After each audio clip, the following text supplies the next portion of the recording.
but it's not enough damage to stifle that third base. Yeah. That's pretty interesting. Yeah, that was a bit strange. I like to see those kind of builds there. Only GumiHo does them, and it's a shame we don't get to see GumiHo that much, but it's fun. Yeah, I would love to see like a proxy Thor again in the set. I want to see that. Bring the SCVs, pull the boys with it, and you just try and go for the kill. Like, oh, you're a Kesper Protoss. You were not around when this was a thing. You actually have no experience defending this. Like start of 2011, man. Like, yeah, you've literally never seen this before. Like, you will not be able to defend this. No. We're not gonna certainly not going to see that from Flash. We're going to see a hard macro game for him. It's going to be up to YongHwa to try and go for the aggression here. Yeah, maybe Oracles would be a decent choice against Flash. YongHwa is one of these really defensive Protosses as well, though, and so it's hard to see where this game is going to go, other than going to the late game. We could see a Phoenix opening as well. Stargate really popular in this matchup right now, whether it's Phoenixes or Oracles, because it gives you a lot of flexibility to harass and to do damage earlier. And then also later on, if you go the Oracle route, you can use it to spot drops and help deny drops that way. Yeah. Or the Phoenixes just straight up kill them, shut them down really hard. Because it is Flash, we have to wait just a little while longer so he gets everything just right. Got to get that ruler out, make sure his chair is the right height. Yeah, it's one of the new things we've noticed. Yeah, I feel like there was recently a lot of discussion about Flash measuring the chair height, in the booth, because he does this all the time. This is really famous. So that's why Parting tried to snipe him with a ruler that one time. Yeah, that's right. Only Kanata votes for YongHwa again, but he was right when he voted for Hero. We'll see if he can actually be correct yet again here in his vote for YongHwa. Yeah, I don't think. Well, we'll see. We'll see. I think anything can happen in this game, but Flash has been looking very strong in the matchup. If he's allowed to, get that macro machine up and running, we did see him recently play against. Was it Hero? It might have been actually. He beat Hero, CJ Hero, in a pretty powerful macro game. It looked really good. Yeah. I mean, we'll have to wait and see like what he's thinking today. What he's got planned, because YongHwa's the type of player that is super defensive. He's a player who really, really likes to basically just max out on Colossi Stalker. He usually avoids Storm. He almost never uses that in this matchup. But back then, when his style was made popular, and he was made very famous by popular English commentator Artosis, right, was because he was just a very turly Protoss. But back then, we had a totally different meta, and people were not pulling the boys, and there wasn't the same sort of Terran style. So he was considered to be quite successful because Terrans were attacking constantly, and he just kind of just sat there like on the defensive and just absorbed all the damage, and eventually had this maxed out Colossus Stalker army with 3/3. Let's see if he can handle Flash, because Flash is the type of guy who does like to pull the boys. It's a similar style to Innovation, loves to go double Starport Viking before he does this and just attack with a ton of Vikings, his SCVs, and a heavy Marauder count. Yeah, I'm trying to remember exactly how the last game went with Flash defeated CJ Hero, but I think he just played very greedy. He got away with it, and he just simply overpowered just by such a sheer supply advantage. Like, he just ran through Hero, and Hero couldn't do anything about it. And I think that was on Echo. Yeah, I think he just snowballed out of control a little bit, and Flash was able to consistently do damage and eventually get too far ahead in supply, like you just said. YongHwa in recent times gets that downwards purple arrow. 8-7, 2-1 versus Terran. Most of his wins coming from the PvP matchup. He got a new haircut recently, it looks like. Yeah, it doesn't look too bad. Yeah, keeping it short. It's pretty hot out there. Yeah, it's ridiculously hot out there, man. Long hair is hard to deal with in this weather. Yeah, you're the long hair master. You know all about that. I am the master of it, Wolf. It must be hot with the beard too, there. Yeah, and my hair itself is actually getting to be quite long. I need to do something about that. Just keep it going, man. Don't stop. Flash. 7-10 this season. Not the impressive results we saw from him last year. 4-3 versus Protoss and 2-4 versus YongHwa. 6-9 in ace matches, Kappa. Yeah. Well, he did that on purpose. No doubt. Yeah, we haven't seen him much of Flash. He didn't. He did qualify. He did do well in Code S, and he's been doing so in Pro League. I heard he streamed for like 5 minutes the other day. Was it 5 minutes? Something like that. He lost the game. He's like, screw this. All right, guys, we're going to jump into this right away here. YongHwa versus Flash on Deadwing.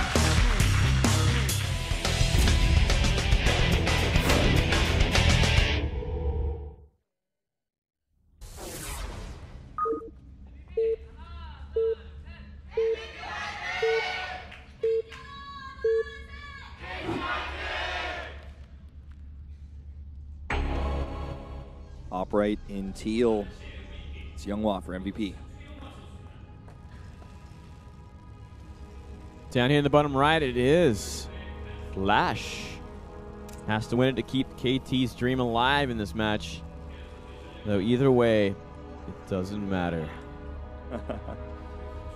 No, it's really just about who they want to face in the playoffs. It's about they get actually the choice of who they bring to the playoffs. Is it going to be MVP? Is it going to be one of the other teams that are tied up at 3-3? And you know, it's I guess a bit of pride as well. You know, I wouldn't want to say I lost to MVP, right? If you're supposed to be one of the top 2 teams in Pro League. No, it definitely is a big loss. I can appreciate calculated, but even then, it's you just don't really want to put your players in that sort of position and be like, okay, guys, we're going to have to lose to this team because we want to play them in the playoffs. It's, what is it? It's not the right thing, Wolf. It's not the right thing to do. Sure. I mean, it's in fact illegal against the rules. But, you know, if they lose, they can at least say, like, I feel like the key thing here is if they lose, they can at least say, well, we're still fine. You know, there's not as much pressure. Whereas for MVP, if they don't win this, I mean, this is just the first step. Also, Spenu has to make sure that Spenu has to lose as well. So yeah, it's like they're relying on SKT, which is out of their control, plus this. So there's a ton of pressure on them. It's very stressful. Yeah, I think the best probably the best way to approach this. I'm no coach, but I would think like they should have like almost like a kind of like a very easy week before the playoffs. You know, they get to rest a little bit, recharge after the whole round. So maybe they take this one a little bit lightly, which is why we are seeing some pretty unusual upsets today. It's been like some interesting play, but still kind of surprised Life went down the way he did, and TY as well, especially after the amazing run TY had through the IEM Shenzhen qualifier, defeating literally the best players in the world. Very good point. Maybe celebrating too hard after that one. It could be it. But let's see what happens in this game. We're already starting to see the factory tech for Flash. Looks like he wants to play this one a bit more drop-oriented.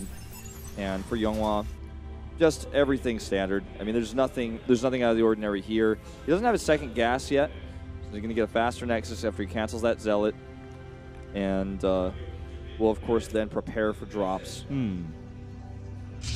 And Flash is uncharacteristically, especially for a 4-player map, skipping Reapers to get earlier Marines out.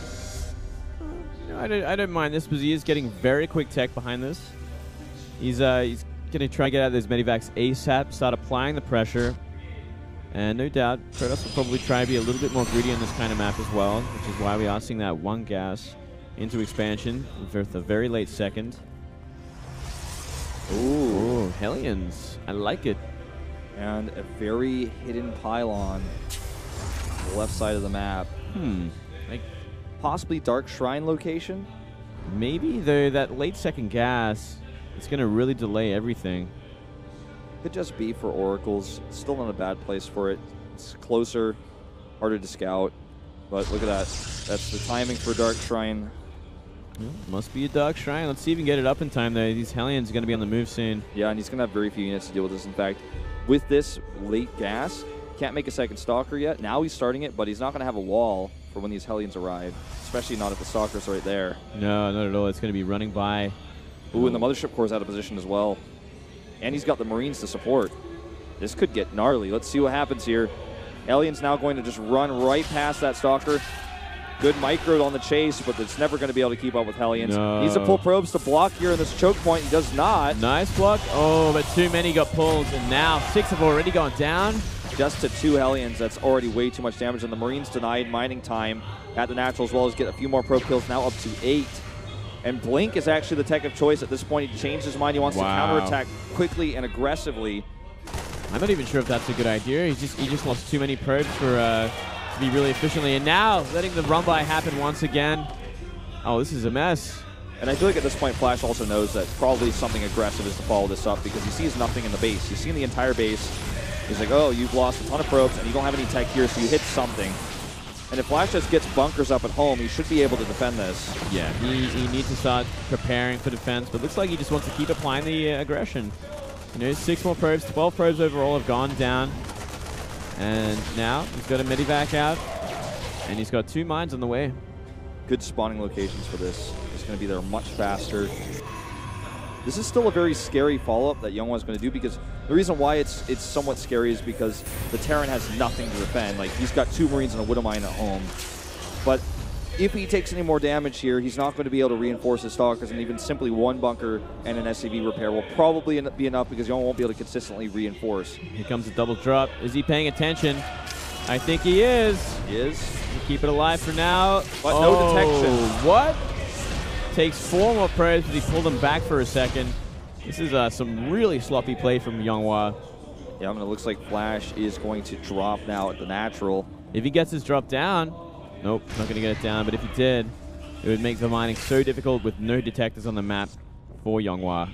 Now, it looks like Flash has already started to realize that there's going to be a follow-up gateway attack, so he's kept his units back up in the main base, pulled out his SPs, and loses dropship, though. Oh, maybe not, just barely. And Stalker's not too concerned about this because they could blink away anyways. Oh, that medevac away. That's going to be important to defend this. He's got 2 bunkers up here in very strategic locations. He is repairing that medevac. Smart choice. Not a lot of Marauders out on the map, though. Just pure Marine here with just that reactor. The Stalkers actually blink through. They don't have a lot of room to work with, but taking some damage on that Widow Mine. Yeah, it's big damage there.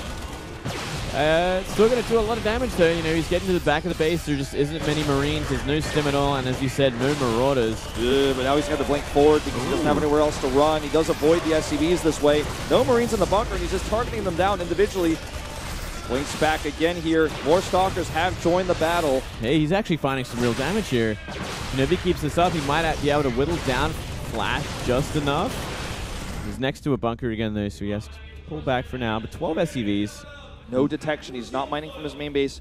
And if the Widow Mine comes over here, he's not going to be able to mine here either. Oh, no. And here we go. He's big not damage. paying attention. Oh, somehow only 3 go down. I guess it's because he just doesn't have that many probes in general. Yeah, it could be it. Blinking forward again, though. This is his last chance. He used his blink. Cannot escape. Man. And we'll lose 2 more Stalkers. Make that 3. Make it all of them. And this attack is finished. It's done. There's no way he's going to find another way in. And Flash should be able to close this out. It's just going to be a matter of time because these mines are still camping the probe lines. There's nothing he can do about it either.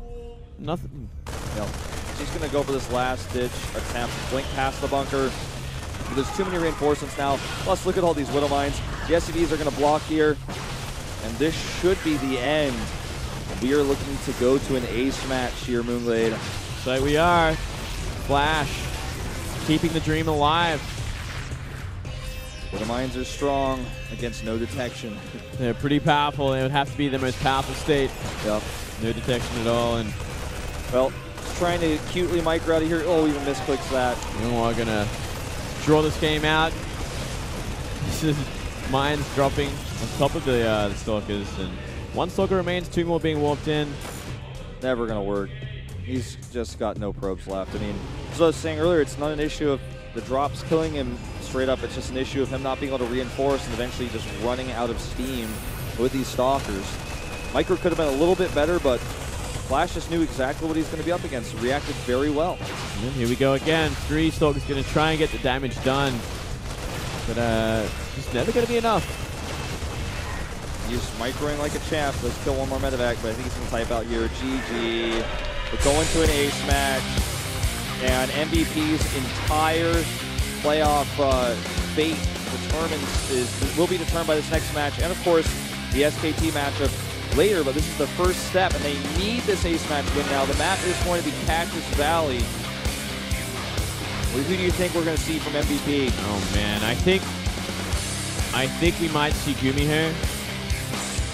I think we're going to see YongHwa, despite the fact that he just lost. They like to play him in ace matches. They like to play him on big maps. I think we're going to see YongHwa versus Life. Even though Life lost as well, like Life can beat YongHwa. I think they're going to expect him there. Life, hasn't seen him on Cactus Valley before. You could see Zest, but then you run the risk of Zest in the PvP ace match where he tends to actually fail. Yeah, I maybe. Oh, this is a tough one. We could see Stats as well. Might be a safer pick. That could actually be the right choice here. Cactus Valley. Oh man, I like Stats actually. I think that.